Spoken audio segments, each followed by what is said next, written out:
Hey there, friends, and welcome to this episode of SelfKind, a podcast for highly sensitive people. I am your host and fellow highly sensitive person, Erica Webb.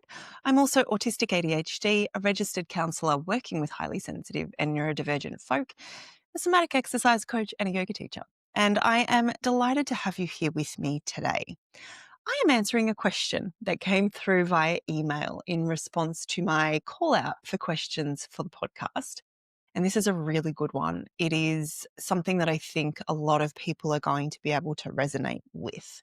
So I'm going to read it because I definitely can't remember it all off the top of my head, but I'm going to read you this question.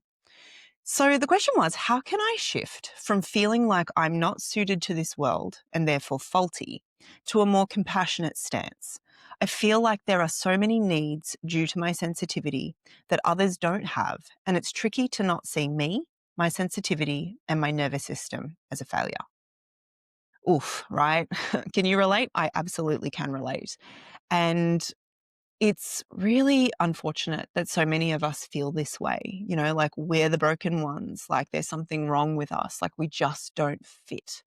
And I know that that has certainly been my experience from the work that I've done with, lots of other highly sensitive people. That is a very shared experience, which is ironic really, because we feel so alone, we feel so other a lot of the time. And it's interesting when we talk about that, because in many ways, a lot of us hold other privileges, right? So we can feel very othered, we can feel very sort of misplaced, and yet perhaps from the outside, we very much appear to fit in. We have privileges in other ways.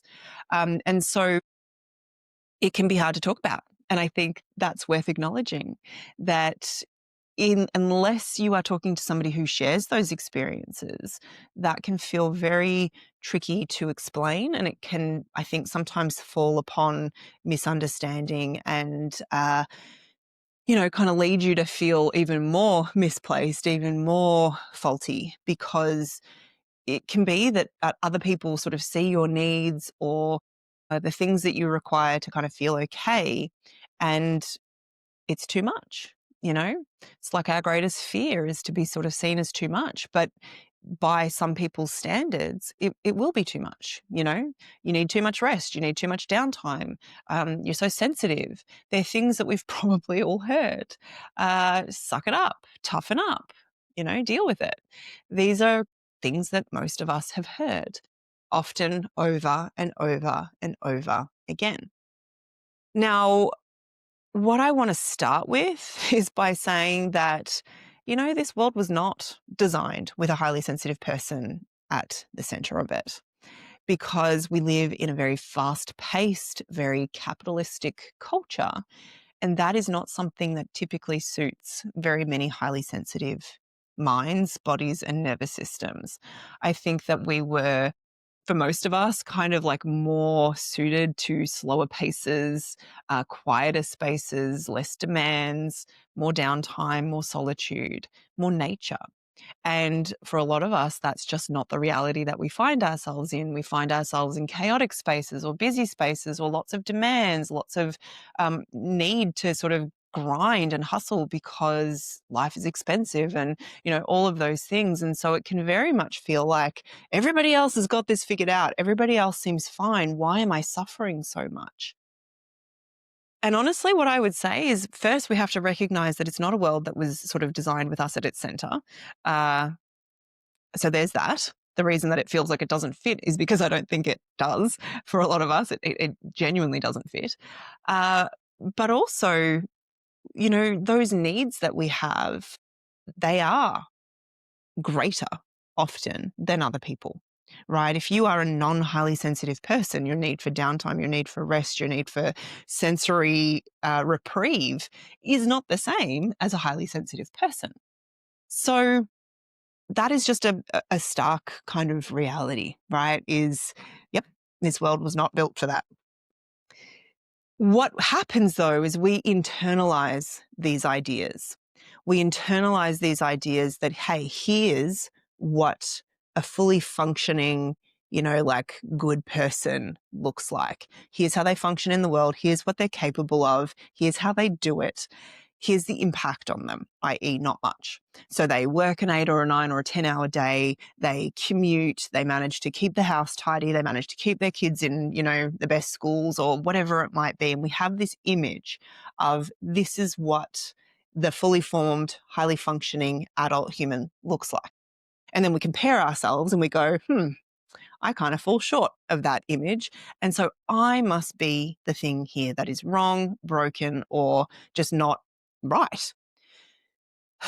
It's like comparing two things that shouldn't be compared. It's like comparing the capacity of I don't know, a giant battery to, the AAA battery that you stick in your remote control. We're trying to compare things that shouldn't be compared. But because on the surface level, we're like, well, we're all adult humans, we should all have the same needs. That's where we come unstuck. Now, this has long been kind of a challenge, I guess, in some of the invisible disability communities. So where you have chronic illness, where people are dealing with autoimmune conditions or chronic fatigue or fibromyalgia, neurodivergence, anywhere where there is a lesser capacity that is not visible to anybody on the outside. It's very, very easy to compare and say, well, you're just not trying hard enough because I suffer too. I get tired too. Whatever. But nobody really actually knows anyone else's internal experience. So we're all kind of we have no idea, right? We literally do not know what it's like to live in anybody else's body. But what I can tell you from, I guess, being just a highly sensitive person in the world who is very aware of that fact. I have an autoimmune condition as well. I'm autistic. There's a lot of reasons why I feel like sometimes I have a lower capacity. There are days where that is very starkly demonstrated, where it's just very evident, like, why can I not keep going when everybody else seems to be able to? But for people to look from the outside, they probably wouldn't even see that that's what I was experiencing.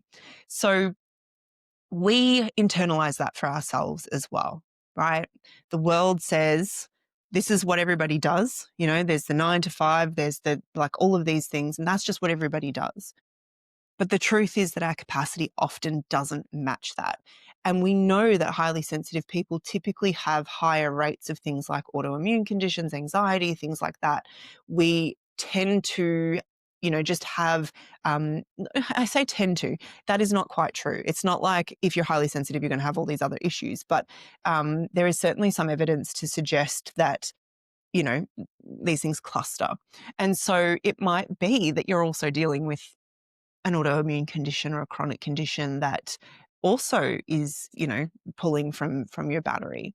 So this is the first place that I think is really important to consider. We've got to stop trying to fit ourselves into that arbitrary norm that the world has told us is the right way. It's just one way and it doesn't suit everybody. I think the challenge that we come up against, though, is the fact that we all need to make enough money to live, to pay the bills and to do all the things. And that's, I think, probably one of the really tricky things because that requires a lot more, effort. But if we sort of just set that to the side and pretend that's not a problem for a second, this is where if we were able to just say, hey, here's what I'm capable of. This is how many hours I can work. This is the amount of rest I need. This is the amount of solitude I need. This is the amount of time in nature I need. And this is how I need to nourish and nurture my body. I think we'd all feel a heck of a lot better because we wouldn't be trying to fit this system that we have that's sensitive to the world, sensitive to the environment, sensitive to our internal signals, sensitive to all the things, and trying to fit it into a system that wasn't designed for that level of sensitivity. We play a very important role in the world, I believe. I think that we hold a very particular kind of role. Elaine Aron talks about this in some of her books, where it's like, we're the ones that sense change. We're the ones that Lindsay Macareth calls it the early warning systems. There is a lot to be said about the way that our nervous systems are able to pick up on subtle shifts and changes, and the way that our empathy can make us really wonderful support for people, really wonderful agents of change and love and healing and support and all of those things. So we play a very important role, I think, in the world. But it's a world that was kind of designed for people with less sensitivity.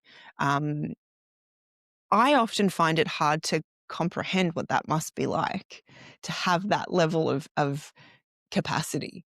Um, it seems really odd to me. I don't know how to put myself in that position. And so I think when it's difficult to do that, then we assume that there's something wrong with us. It's such an easy fallback position. If you think about the fact that we're always looking to feel safe in our world, and we're always, our nervous system is always looking for evidence of like, am I safe or am I at threat? If we feel like there's something kind of afoot, but we can't quite put our finger on what it is, we're very quick to assume that it's us. So this is why young kids often assume that they are the problem, in whatever's going on in the world. They don't feel safe. They can't quite put their finger on it. Oh, it must be me. I must be the problem. I must be the reason why mum and dad are upset. I must be the reason why, all of this has gone wrong. It's a very, very normal kind of unfortunate thing that we do to ourselves where we assume that we are a problem. So, the person who asked this question sort of said, like, how do I stop kind of doing this to myself? How do I get more compassionate? How do I treat myself with more compassion? And I think the answer to that question is multifold, multifaceted. But the first part is to commit to being on your own side. Right, to stop shaming yourself for your needs, to stop comparing yourself and feeling like every time you come up short that it's more evidence that you're a problem. We have to look at the structures around us and say, you know what, capitalism has a lot to answer for here. Systems have a lot to answer for here, which is true of, any group of people who feels like they don't quite fit the norm. The systems they have a lot of responsibility for that. So we have to be willing to look at that and go, you know what? This isn't me that's broken, but I'm trying to fit myself into a broken system for a start. But I'm also trying to fit myself into a system that isn't kind to humans in general. And it certainly isn't kind to sensitive people. And so we have to start thinking about, like, what is it that I actually want for my life? How do I want to meet myself? I want to be on my own side. Because when you are in a situation that is, feels unsafe in some way or feels a bit scary or feels a bit uncertain, how good is it to have somebody by your side that is like got your back?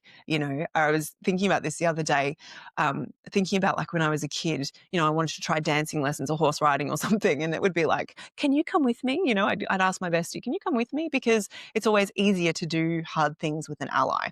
And so that is always going to be my number one tip. Be on your own side.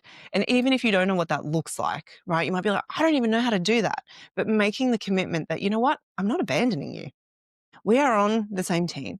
And so when you feel like you don't fit, when you feel like somehow you are the problem here and you are broken, I'm going to remind you that I have got your back. That is, I think, one of the most accessible ways to start accessing self-compassion. Now, I want to remind you that when it comes to self-compassion, we have to remember compassion is only needed because humans suffer. The literal definition of compassion is to suffer with. So oftentimes people will say to me, I'm no good at compassion. I'm still really mean to myself. It's like, okay, well, being mean to yourself causes suffering. That's what we want to be compassionate towards, right? It's actually the suffering that we are being compassionate towards. It's not the removal of suffering. It's not the absence of suffering that tells us, yes, tick, you've done compassion today. It's actually acknowledging, you know what, this is really painful. This is really painful, but I'm not abandoning myself. Like that's kind of, I say that's kind of it. I know it's not easy, but in a lot of ways it's simple. If you didn't suffer, compassion wouldn't even be a word. It wouldn't be a thing that we strived for. It wouldn't be something that we put on our list of values because we wouldn't need it, because we wouldn't be suffering. And so we wouldn't need to suffer with. Just like we wouldn't have compassion for anyone else if they didn't suffer, because compassion for someone else is to be with them in their suffering. And so I want to remind you of that. when it comes to feeling broken or mismatched, or like we're somehow falling short, like our needs are too much, that is painful because we feel other, we feel less than, we feel broken, we feel faulty. And so in the face of that suffering, we want to say, hey, I'm with you. This is a human experience. This suffering is shared. This suffering is known. I can tell you that for certain. And I'm not going to abandon you. I'm not going to add to that. I'm not going to smush your face in it. I'm going to hold your hand. I'm going to give you a hug. I'm going to remind you that this suffering kind of sucks, but it doesn't make you broken. And, that's a way of looking at compassion, I guess, that takes the pressure off, because oftentimes us highly sensitive folk are kind of like overachievers. we want to give everything 100%, but we often don't have 100% to give. And so self-compassion is not another thing to master. It's not something to perfect. It's literally a practice that we come back to over and over again, sometimes with that very simple phrase, I'm on your side. I've got your back. I'm not abandoning you. So when, the person who asked this question, I'm just going to flip back to it. They said, how do I shift to a more compassionate stance? And that's my answer. Slowly, and all at once in the moment, we shift to a compassionate stance by taking a compassionate stance that says, you are having a hard time. This is uncomfortable. This is painful.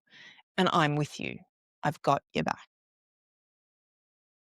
I think a lot of us also have potentially grown up as children and then had experiences as adolescents and as adults of hearing that our sensitivity was too much. I certainly did. I remember my parents telling the story of how like they had to cancel family trips because I just wouldn't stop crying in the car. And so they'd turn around and come home and we would miss the trip. Those sorts of stories like, ha ha ha. But also that's a very clear message that like you were too much. That was too much. You ruined the fun. I think I've told the story before that in high school, my nickname was the Fun Police. Terrible nickname. Accurate though, probably, but terrible. It made me feel awful. And everybody thought it was hilarious. And so I laughed along.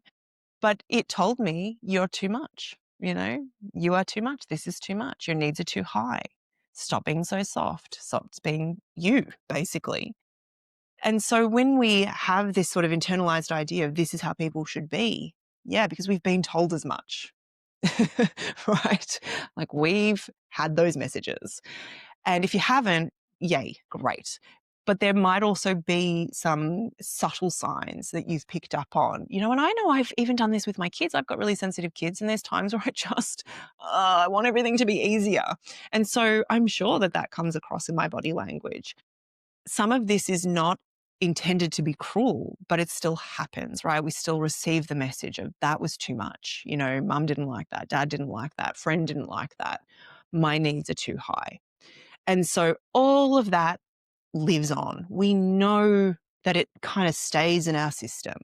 It doesn't mean that it has to rule us, but I think it's really important to be mindful of it. Like I learned that this was too much. And so I've spent my life trying to somehow be less, or more of the right stuff, less of the wrong stuff. But it's so exhausting and it doesn't really work because at the end of the day, your nervous system is your nervous system. We know that our nervous system gets sensitized by trauma and that can shift, right? We know that we can do some of that healing work to make our nervous system less reactive and to find, a greater capacity to move in and out of states and to regulate ourselves when we're dysregulated and have some options there. But when it comes to being a sensitive person or being neurodivergent, you are wired that way, right? You are wired to pick up information the way that you pick up information. You can't stop yourself from, sort of deeply processing things. And so if that is exhausting, which it quite often is, that's not just going to change because you think that you should be this other way or because the world tells you, that's kind of annoying that you need to sit down and rest when the rest of us are just ready to, party on. Okay, but does that make you wrong? Or does that mean that you are actually honoring your needs? And so that's, I think, where we're ready to make that shift, is to saying, you know what? Screw this. It's time for me to pay attention to what I need, because we could continue to run and run and run and run and try to keep up with people who do not have the same systems as us. But the only one who's going to suffer for that is us, right? And it's tricky to find the balance. I'm sitting here doing this podcast today, recording this, and I'm actually exhausted. I'm actually really tired. I had a really busy weekend. It was a beautiful weekend, but it was a busy weekend. And I'm not entirely sure that I've actually attended completely to my needs. And so as I'm talking, I'm like, it's such an unfolding, evolving reality. I think we have to be so compassionate with ourselves that this is not something that we just, you just put the right schedule in place and everything's like great. It's about being in a relationship with yourself where you are responsive, where you are curious, where you are kind, where you are compassionate. And we make these little adjustments along the way. But I do think it's really time for us to go, you know what? This is what works for me. This is the time I need for recovery. This is the way that I need my environment to be set up. This is what I need, as boundaries. This is how I want to do my work. Yes, there's constraints to that. I get that. But we can't lead with those constraints. We have to figure out, well, what can be done? What can I do to honor my needs? Because if we don't, we will burn out. If we don't, we will just continue to think that we are the problem, that we are broken, because we are trying to fit a system into a system that was not built for it. They don't match, right? Or at least not completely. And so you can hear me getting riled up, because this is a big deal, I don't want to live my whole life grinding myself into the ground because my nervous system needs something that I'm not willing to give it, because I want to fit the mold. The mold was not made for us. So one thing that we can do is we can say, hey, let's take inventory of my sensitivity. You can do this by just taking the HS Person, hsperson.com is Elaine Aron's website, and she's got the highly sensitive person self-test, and it actually breaks it down into categories, like subcategories for you. And I think that's a really great place to start, is to actually say, like, where is this sensitivity showing up the most for me? For some people, it's going to be sensory. For some people, it's going to be kind of like that emotional empathy side. For some people, it's going to be, sort of spiritual. It kind of varies. You might be really high on all of them, or have some real standout subcategories. But I think if we can start to get really clear on what does that look like for me, then from there, we're able to say, okay, well, here's how I'm going to start to make some little adjustments so that I honor that. Because again, you are not going to rewire your system entirely. You're just not. It's like when we use that battery analogy, you can't turn the AAA battery in your remote control into a battery that's going to power your house. Same technology potentially. I don't know, actually know if they are the same technology, probably not. But, same concept, different though. And so we want to be like, well, like, I can't power the house, but I can power the remote control. So I'm going to honor that, right? Terrible analogy, but you get my point. So take inventory. How does your sensitivity show up, and what does that ask for you, for you? I want to share, a few little things, I guess, that I've noticed for myself. I tend to share a lot more about myself because it's completely unethical for me to share about my clients, and so yeah, you get me. But so I mentioned that I'd had a really busy weekend, and I noticed that I was very, very sensitive to touch. So sometimes if I've kind of like overdone it, I get very sensitive. My skin gets very sensitive. So my legs are kind of tender to touch. My arms are tender to touch. It's very uncomfortable. I noticed when I was walking this morning that, like, as my arms moved, my jumper was like rubbing on my arm, and it was awful. It felt really, really uncomfortable. Now, I know when that happens that I'm like way past it, right? So I have to be really mindful of going, okay, I need to take today slow. And I am. I probably need to hydrate more. My body is kind of responding and saying, like, there's too much. This is too much. We need to take it back a notch. Another example might be where Obviously I'm very sensory. Sensory input is a really key thing for me.